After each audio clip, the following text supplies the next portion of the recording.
book's out in Australia and the US now, and there's a strange kind of relief. And all this weird hard work that I've done the last 5 years, just writing like a maniac and not living life. I treated my writing process like I was on a factory line, and it was insane.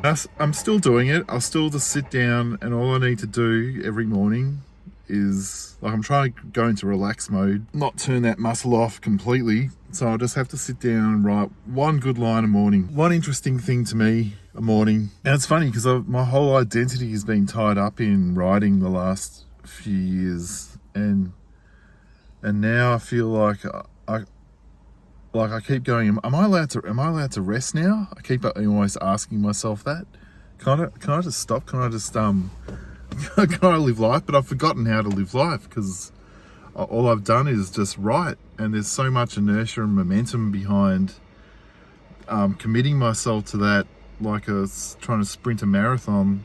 I've kind of forgotten how to be a person in the world.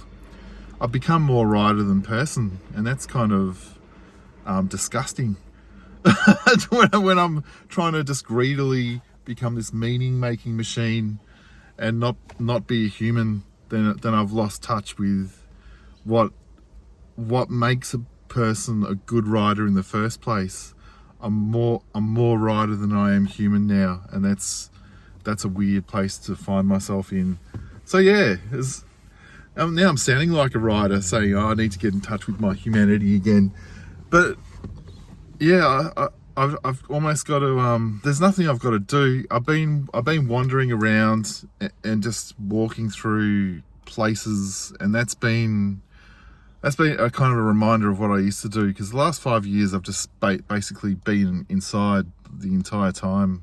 Like I said before, like I was like just working a factory line of writing, and now just walking around and just seeing stuff, and I don't even know what it's doing for me, but I kind of enjoy it. It's really nice just to see stuff in its goodness and shitness and loveliness. And I'm in this car park in Hawthorne at the moment, just looking at these trees, sitting in the car. It's one of my favourite things to do, just sit in the car, drive somewhere random and sit in the car. Well, this isn't completely random. I went to check Reading's bookstore to see if the book had sold. So I was really just catering to my mild anxiety over, is the book doing all right? Is it going okay out there? But yeah, I keep trying to remind myself it's out there now, and it's just doing its own thing, and it becomes its own world to new people. It's a weird feeling. I keep trying to make sense of that feeling. Even though I've made lots of books before, this feels a bit different. It's a different feeling to posting stuff on Instagram as well. Like at night time before I go to sleep, sometimes I want to watch stuff on a screen, but every time I do, I go, no, I need to read stuff off a piece of paper. Reading stuff off a piece of paper just calms me. It has a different effect. It talks to the heart more when I'm reading printed words on a piece of paper. I love the idea that it's a little message in a bottle just floating around out there. And it also, I kind of feel like there's a sense of like, I've achieved some weird dream. I never told myself that it was a dream, but it kind of was. Like, really, I wanted to be a cartoonist and publish cartoons in books like Michael Loonig. But then I look at all the books and cartoons now, and I go, oh, thank God I didn't get that dream of writing cartoons for books. I'm so lucky that I was forced out of that dream, and I had to find something else.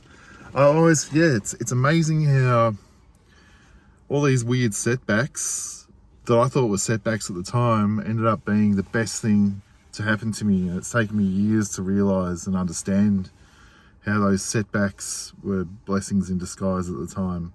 There's all the cartoons in cartoon books and stuff. I'm glad I'm not doing that. I'm glad I'm not doing that shit. I bought a few cartoon books and they're good. But they scratch an itch for me that would have been an itch to scratch in my 20s and not now.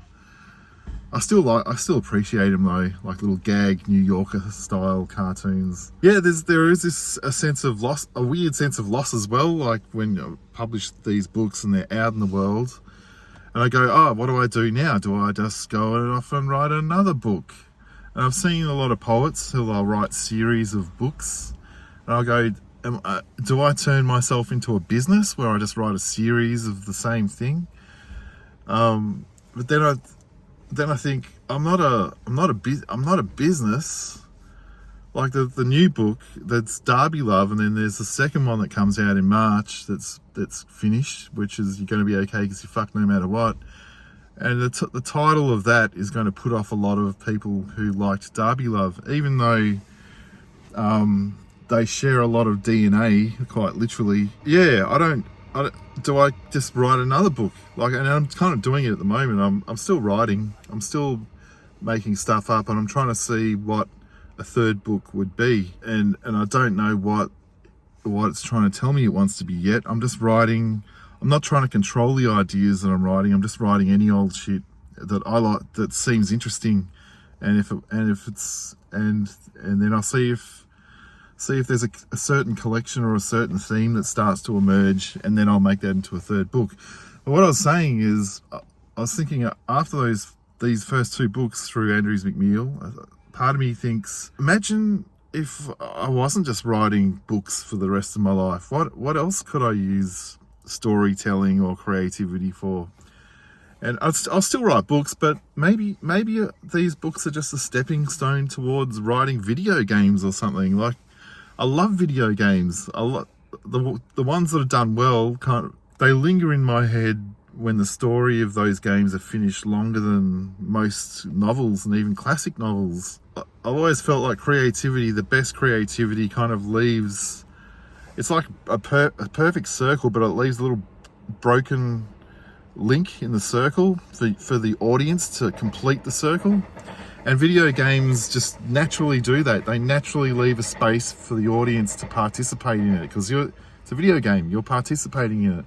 With a novel, it's harder to. It's a kind of feels like a closed circle, and unless it's written in a very particular way, like a poem that leaves a bit of room for an audience to enter, it's harder to enter it. It's a kind of a closed little fortress, and it's complete, but a video game allows you to almost participate. And so that's why video games, I feel, linger longer, because I'm involved. I've got stakes in this story, even though I know that it's got its limitations and all that sort of stuff. I'm basically inside a matrix, but it's still, even the illusion of it, I'm happy to buy into it, and it makes me and that's why they linger longer, video game stories. And yeah, not a lot of video games do linger, but yeah, anyway, but back to what I was saying was, yeah, maybe these books that I've written are just a stepping stone to something else, and I'm in that sort of where I've closed the door on those books for the moment, and I'm in the dark corridor, and I'm waiting to see what other new doors that I wasn't expecting open up. Maybe I end up being some kind of story consultant on something. I don't know.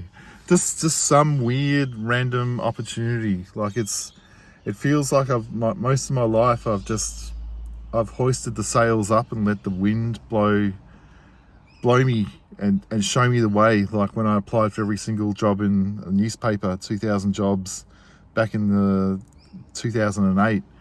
I just, with the stupidest resume I could write. It was a little bit funny and creative, but applying for 2,000 jobs, and I let the jobs pick me, and I was a copywriter in advertising out of that stupid resume for a year or so. But yeah, that's where I learned to write. I've talked about that before on another podcast, but that was just an example of just putting the sail up and just letting the wind blow me to an interesting place. And sometimes the wind's blown me onto the rocks. Often I have to deal with the wounds of being blown onto the rocks a few times in life. But yeah, I'm curious to see where this all leads. Anyway, yeah, if you'd like to leave a review of this on Spotify or Apple or a comment on YouTube, I'd love it.